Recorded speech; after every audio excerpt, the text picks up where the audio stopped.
Cher Serge Lebouche, vous le rappeliez à l'instant, nous nous sommes rencontrés avec Sylvain Ouvré et Patrick Reynard il y a quelque temps de cela pour pouvoir échanger sur cette idée assez forte qu'il faudrait retravailler sur la question de l'habitat et de la cité en parlant finalement d'une chose toute simple de celles et de ceux qui y vivent.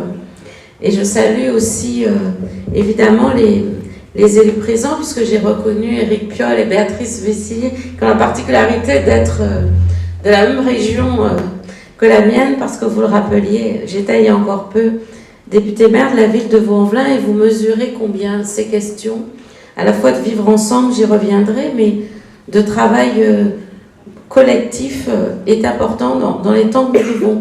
Alors je vais essayer de faire un propos dans lequel je n'accumulerai pas, Monsieur Guénolé, les phrases. Je suis très prudente du coup avant de me lancer sur les mots-clés que je vais employer et le fait que je dise vraiment quelque chose. Vous me direz à la fin si j'ai réussi l'exercice. En tout cas, d'abord vous remercier d'organiser cette journée, parce que nous avons besoin de temps, de réflexion, de travail. Il nous faut prendre des temps de pause dans notre quotidien et dans l'accélération de notre quotidien pour réfléchir au sens des actions que nous menons. C'est important, ces mises en perspective. Et elle est très importante, cette mise en perspective, pour les quartiers populaires. Parce que finalement, où en sommes-nous ? Depuis plus de 30 ans, nous avons mis en œuvre un renouvellement urbain qui a pris des noms et des formes différentes. Nous sommes en train, dans une forme presque perpétuelle, de reconstruction de nos quartiers populaires. Comme s'il fallait à chaque fois effacer une partie de leur histoire quand nous démolissons, et c'est un sujet important aussi, j'y reviendrai, mais aussi comme s'il fallait du coup se dire ce que nous avons, les difficultés que nous avons, collectives, des questions souvent qui viennent d'éducation, d'accès à l'emploi, de sécurité, nous les résoudrions en changeant seulement l'habitat, ou en démolissant, reconstruisant. Et c'est vrai que se dire que passer de tours ou de 15 étages à des bâtiments R+4 ça ne peut pas être la réponse à elle seule aux problèmes que nous rencontrons. Et puis c'est notre état d'esprit. C'est de se dire à un moment, nous devons avoir l'humilité, tous ceux qui sont en responsabilité, de dire qu'à certains moments, nous n'avons pas réussi une forme d'habitat ou une forme de collectif dans nos quartiers populaires. Parce que la façon dont nous l'avons pensé, la façon dont peu à peu certains quartiers ont pu être ghettoisés, parce que la question du chômage est devenue un sujet prégnant, et M. Guénolé en parlait avec beaucoup d'humour tout à l'heure, mais c'est une des réalités qui a pu gangriner nos quartiers populaires, font qu'aujourd'hui nous sommes obligés de nous poser les questions de façon peut-être plus humble. Moi je me dis souvent, et en étant ici au gouvernement, avec un ministère dans le 7e arrondissement de Paris, je me dis souvent que finalement, il y a des quartiers de Paris qui n'ont pas eu de renouvellement urbain pendant 30 ans. Il y a des quartiers de Paris, bien sûr, qui se transforment, des rénovations de façades, mais que finalement, on n'est pas dans une démolition-reconstruction systématique, et qu'il y a finalement des endroits, depuis le 19e siècle, qui ont gardé la même forme architecturale. Et puis finalement, pourquoi, dans nos quartiers les plus populaires, sommes-nous obligés de nous interroger en permanence et d'être sur des formes seulement d'expérimentation ou de laboratoire, des mots que j'ai un peu bannis de mon vocabulaire en politique de la ville, parce que la volonté, malgré tout, c'est qu'à terme, nos villes puissent en sortir et que nous sortions de ce caractère un peu expérimentateur. Et donc, ça veut dire que nous sommes à un moment où nous devons réfléchir à une ville qui a un caractère plus durable, comme peuvent l'être les plus beaux quartiers de notre pays. Et donc, cette réflexion-là, nous ne pouvons l'avoir que si nous reconnaissons qu'à un moment, nos réflexions n'ont pas permis cette pérennité, qu'il ne s'agit pas de jeter la pierre aux uns aux autres. Il y a eu des moments où il fallait faire un habitat rapidement pour loger des personnes qui venaient d'un peu partout et de toute notre histoire de France, depuis ces provinces jusqu'à ceux qui venaient d'un peu plus loin, pour pouvoir reconstruire notre pays. Mais aujourd'hui, au moment où nous sommes, avec une politique de la ville qui a repensé ses concepts, Vous savez, en 2014, il y a eu une nouvelle loi sur la politique de la ville portée par François Lamy, alors ministre de la Ville, et qui a dit 3 choses, et je voudrais y revenir, et ça me permettra de faire le lien avec votre journée d'aujourd'hui.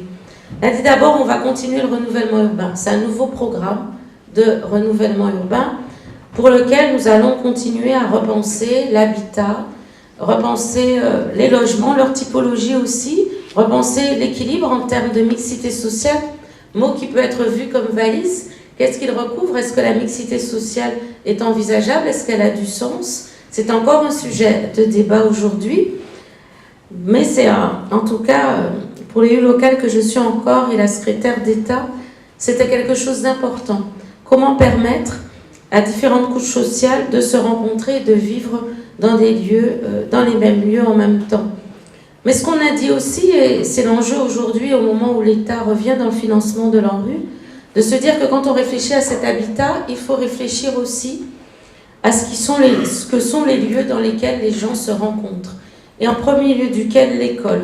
Se dire que nous aurons ce travail à faire en même temps. Donc aujourd'hui, dans nos programmes de renouvellement urbain, quand nous penserons bâti, à la question du logement, à la question de la voirie, du transport, il nous faut penser équipement public en même temps. Les écoles, premier lieu de réflexion de parents lorsqu'ils sont en train de chercher un logement. Et puis la question, évidemment, des équipements sportifs et des équipements culturels. Donc c'est une vision d'ensemble que nous devons avoir aujourd'hui. Deuxième sujet que portait la loi, c'est comment nous assurons que ce que nous appelons le droit commun revient en politique de la ville. C'est-à-dire qu'on cesse d'être une politique de substitution, une politique de sujets exceptionnels, mais qu'on s'assure que lorsqu'on parle d'accès à l'emploi, parce que le chômage est un sujet important, eh bien les dispositifs qui sont mis en place au niveau national existent bien dans les quartiers populaires. Parce que la réalité, c'est que si on n'a pas une volonté particulière, il n'existe pas. La réalité, c'est lorsqu'on décide de faire des emplois d'avenir ou la garantie jeune, parce que la ministre du Travail décide de le faire, s'il n'y a pas une volonté politique forte de l'État et des collectivités locales, ces dispositifs ne s'imprègnent pas dans nos quartiers populaires. Parce qu'il y a une défiance réelle qui existe vis-à-vis de nos jeunes, et je ne redirai pas ici leur potentiel et la réalité, ce qui est vu, je pense que vous la connaissez bien ici, et donc il faut des politiques volontaristes, mais c'est vrai en santé, c'est vrai en culture, et c'est vrai sur les questions de l'éducation. Le troisième sujet qui est important en politique de la ville, c'est se dire qu'il faut travailler avec les habitants, qui ne peuvent pas être juste des sujets passifs d'un quartier qui se transforme.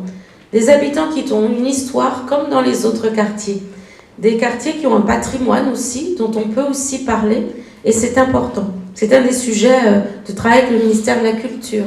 Reconnaître aussi ce patrimoine parfois architectural, reconnaître aussi qu'il y a une histoire, reconnaître qu'il y a des questions de mémoire sur lesquelles on doit travailler, parce que moi je continue à parler de vivre ensemble, mais pour parler de vivre ensemble, il faut aussi mieux savoir d'où l'on vient, mieux savoir ce qui fait que l'on est ensemble aujourd'hui pour préparer aussi les perspectives. Et donc, lorsqu'on travaille sur la participation des habitants, cela veut dire qu'on essaie de les associer. Donc nous avons créé les conseils citoyens il y a 2 ans. Je les ai réunis tout au long de cet automne. Il y en a 850 en France aujourd'hui qui sont installés. 850 conseils citoyens avec des vies différentes, certains qui fonctionnent très bien, d'autres qui ont des difficultés, parfois avec nos services, parfois avec les élus locaux. Mais tous m'ont dit sur tous les territoires leur envie de s'engager et leur envie d'être partie prenante. Pas seulement la transformation physique du quartier populaire qui est important, parce qu'il faut un cadre de vie digne, parce qu'il ne faut pas avoir honte d'inviter chez soi ses amis ou sa famille. Et on sait que cela existe encore. Mais il faut aussi pouvoir parler d'emploi, d'éducation, de santé, de culture et de sport.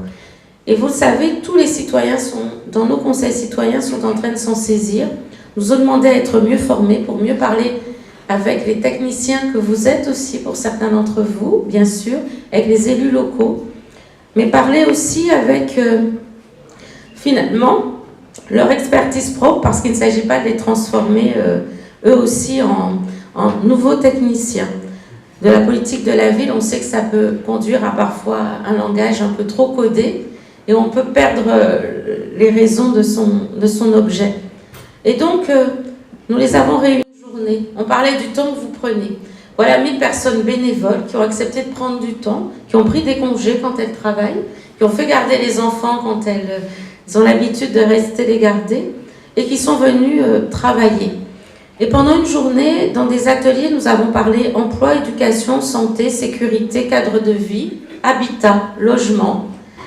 Et nous avons fait des restitutions. Je vous invite à aller sur le site j'en fais en même temps la promotion, sur le site du ministère de la Ville. Et vous serez aussi destinataire, évidemment, parce que dans les milieux dans lesquels vous évoluez, vous aurez les retours de ce que nous avons dit aussi. Moi, ce que j'en retiens, c'est l'énergie. La volonté de transformer l'image de nos quartiers populaires qui ne peuvent pas être réduits à des lieux où la seule question qui prévaudrait serait celle des questions de la délinquance ou de la radicalisation. Évidemment que non. Que nos quartiers populaires ne peuvent pas être vus au travers de prismes qui seraient ceux des maux de la société. Les habitants l'ont fort bien dit. Ils ont dit leur volonté de s'engager et de travailler. Et moi, au travers de ce que nous avions appelé cette rentrée citoyenne, qu'il s'agit de montrer que les quartiers populaires sont en train de produire leurs propres anticorps à toutes les tentations de développement séparé, tous les extrémismes que nous connaissons, mais qui sont ceux de toute la société française, pas ceux des quartiers populaires en particulier, pour lesquels les choses sont parfois plus prégnantes parce que la précarité en centre des difficultés, évidemment, mais que les capacités de pouvoir se dresser contre cela, les capacités de vivre ensemble qui sont déjà expérimentées dans les quartiers populaires avec toutes les difficultés sont une richesse sur laquelle nous devrions nous appuyer. C'est pour ça aussi que je salue votre initiative, Monsieur le Président, qui va permettre, en réunissant un certain nombre de professionnels, d'élus, de pouvoir poursuivre ce travail de réflexion indispensable. Et puis à terme, parce que vous produirez des sujets et des propositions, des préconisations qui seront incarnées et opératoires, il sera intéressant aussi de faire cette rencontre avec les conseils citoyens, les habitants, qui ont aussi tous les âges, pas les très jeunes, mais à peu près tous les âges, toutes les histoires des quartiers populaires, et qui ont l'histoire de France aussi chevillée au corps. Et je vais finir en parlant de nos valeurs, dont j'ai compris que vous ne deviez pas en faire trop état, trop longtemps dans vos documents. Mais je vais en parler quand même, non pas parce que ce serait une tarte à la crème, mais parce que ce sont des sujets qui sont revenus dans nos discussions. Les valeurs de la République et le principe de laïcité, non pas pour en faire une litanie, mais pour se redemander ce qu'elles signifiaient. Parce que la réalité quand même dans notre pays et le débat public qui s'est produit sur l'année et demie que nous avons connue, très douloureuse pour notre pays, a beaucoup stigmatisé nos quartiers populaires. Les a mis au centre d'un débat qui était souvent trop réducteur. Et quelle est la réalité? C'est que finalement, dans tout notre pays, toute la société française s'est redemandé ce que signifiaient ces valeurs et s'est rendu compte que tant sur les valeurs de la République que sur le principe de laïcité, nous avions un peu oublié ce que cela représentait en réalité et qu'en posant les questions individuellement, nous pouvions obtenir des réponses très différentes. Ce qui est un sujet. Quand on pose la question de la laïcité, évidemment, chacun fait part de son expérience personnelle, mais ne dit pas ce qui est le lien et ce qui fait cohésion dans notre pays, ce qui peut faire cohésion. Et si vous faites l'exercice chez vous, dans votre famille ou avec vos amis, sur vos lieux de travail, tout de suite le débat deviendra très vif sur la question des valeurs de la République, de la laïcité, et les définitions seront différentes. Ce qui veut dire que nous avons une obligation de nous réinterroger là-dessus, non pas pour faire simplement nous faire plaisir, mais pour nous redire quel est le socle sur lequel nous avons décidé de nous appuyer. Quel est le contexte dans lequel elles ont été inscrites et pourquoi à un moment nous avons décidé que c'est ce qui faisait la force de notre pays. Et donc aujourd'hui, c'est un travail de responsabilité, me semble-t-il, de chacun et que je ne voudrais pas que l'on plaque uniquement sur les quartiers populaires en disant qu'ils devraient être là plus citoyens qu'ailleurs. C'est une responsabilité de tout le monde, des quartiers populaires et de ceux qui ne le sont pas. Et quand vous faites ce travail-là aujourd'hui, en réalité, vous êtes en même temps en train de redonner de la force à ce qui est le socle de notre pays, et il en a besoin. Nous avons, à un moment où notre cohésion nationale est interrogée, besoin de ce travail-là, et c'est la responsabilité de chacun, partout il est, de la ministre que je suis, évidemment, de ceux qui nous aident à réfléchir, les politologues, les sociologues, les intellectuels de notre pays, les élus, mais de chaque habitant, de chaque citoyen de notre pays, qui, au moment où nous sommes, doit se poser ces questions de choix face auxquelles nous sommes en train de nous trouver. Et s'étendre, et pas un débat, et je ne parle pas d'un débat café du commerce, mais de moments de réflexion vraiment profonde. Et c'est ce que vous allez faire en réalité au travers de la question de l'habitat et du logement, parce que le débat ne peut pas être théorique, il doit être incarné, évidemment. Donc je vais vous souhaiter évidemment de très bons travaux. Je ne pourrai pas assister à l'ensemble de vos journées. Croyez bien que je le regrette, mais je ne doute pas que vous me ferez part des résultats que vous aurez obtenus. Et avec la méthode qui vous a été proposée, je ne doute pas que tous vos travaux seront très productifs et qu'ils permettront d'enrichir la réflexion de tous, la sphère politique, mais aussi la sphère citoyenne, tout simplement. Donc pour tout cela, je vous souhaite une très belle journée de travail.